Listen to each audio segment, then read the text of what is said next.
கிறிஸ்துவுக்குள் அன்பான தேவனுடைய பிள்ளைகளே, இயேசுவின் நாமத்தில் உங்கள் அன்போடு வாழ்த்துகிறேன்.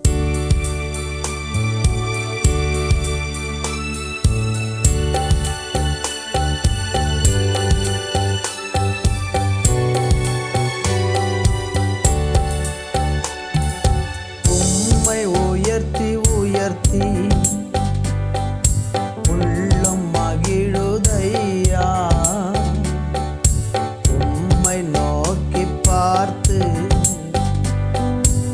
இதயம் துள்ளுதையா. உம்மை உயர்த்தி உயர்த்தி உள்ளம் மகிழுதையா, உம்மை நோக்கி பார்த்து இதயம் துள்ளுதையா. கரம் பிடித்து நடத்துகிறீ, காலமெல்லாம் சுமக்கின்றே. கரம் பிடித்து நடத்துகிறீ, காலமெல்லாம் சுமக்கின்றே. நன்றி நன்றி நன்றி நன்றி. உம்மை உயர்த்தி உயர்த்தி உள்ளம் மகிழுதையா, உம்மை நோக்கி பார்த்து இதயம் துள்ளுதையா. அன்பின் தேவனே, உம்மை நன்றியோடு வாழ்த்துகிறோம் அப்பா. இந்த நாளை தந்ததற்காக ஸ்தோத்திரம். உம்மை உயர்த்தி உமக்குள்ள மகிழ ஏசப்பா எங்களுக்கு பாராட்டின எல்லா தயவுக்காக கிருபைக்காக நாங்கள் நன்றி சொல்லி கர்த்தரை ஸ்தோத்திரிக்கிறோம். தொடர்ந்து எங்களோடு இருந்து நடத்துங்க, இயேசுவின் நாமத்தில் பிதாவே, ஆமேன் ஆமேன். அன்பான தேவனுடைய பிள்ளைகளே, இந்த நாளை தியானிப்பதற்கு எரேமியா தீர்க்கதரிசனம் 17ஆம் அதிகாரம் 7வது வசனம். கர்த்தர் மேல் நம்பிக்கை வைத்து கர்த்தரை தன் நம்பிக்கையாக கொண்டிருக்கிற மனுஷன் பாக்கியவான். இந்த வசனத்தை வாசிக்கும்போது 2 காரியத்தை எரேமியா தீர்க்கதரிசியின் மூலமாக ஆண்டவர் நமக்கு சொல்கிறார். ஒன்று, மனுஷன் மேலே நம்பிக்கை வைக்கிறதுனால ஏற்படுகிற ஆபத்தும், கர்த்தர் மேல் நம்பிக்கை வைக்கிறதுனால உண்டாகிற பாக்கியத்தை சொல்கிறார். 5வது வசனம் சொல்லுகிறது, மனுஷன் மேல் நம்பிக்கை வைத்து மாம்சத்தை தம் புயபலமாக்கி கொண்டு கர்த்தரை விட்டு விலகுகிற இருதயம் உள்ள மனுஷன் சபிக்கப்பட்டவன் என்று கர்த்தர் சொல்லுகிறார். அப்போ நம்ம மனுஷனை நம்பி அந்த மனுஷனை நம்முடைய புயபலமாக்கி, மாம்சத்தை புயபலமாக்கி கொண்டிருந்தால் அது நம்முடைய வாழ்க்கையில் சாபத்தை கொண்டு வரும் அப்படின்னு சொல்லப்பட்டிருக்கு. மனுஷனை நம்பாமல் இருக்க முடியுமா? நம்பத்தான் செய்யணும். மனைவியை நம்பணும், கணவனை நம்பணும், பிள்ளைகளை நம்பணும், வேலை செய்கிற இடத்துல எஜமானனை அல்லது வேலைக்காரனை நம்பணும், எல்லாரையும் நம்பத்தான் செய்யணும். ஆனால் அங்கே வசனம் என்ன சொல்லுகிறது? மனுஷன் மேல் நம்பிக்கை வைத்து மாமிசத்தை தன் புயபலமாக்கி கொண்டு கர்த்தரையே விட்டு விலகுறவர். ஒரு மனுஷனை நம்பி கடவுளையே நம்பாமல் மனுஷன்தான் எனக்கு கடவுள் அப்படின்னு சொல்கிறவங்கெல்லாம் இருக்கிறாங்க.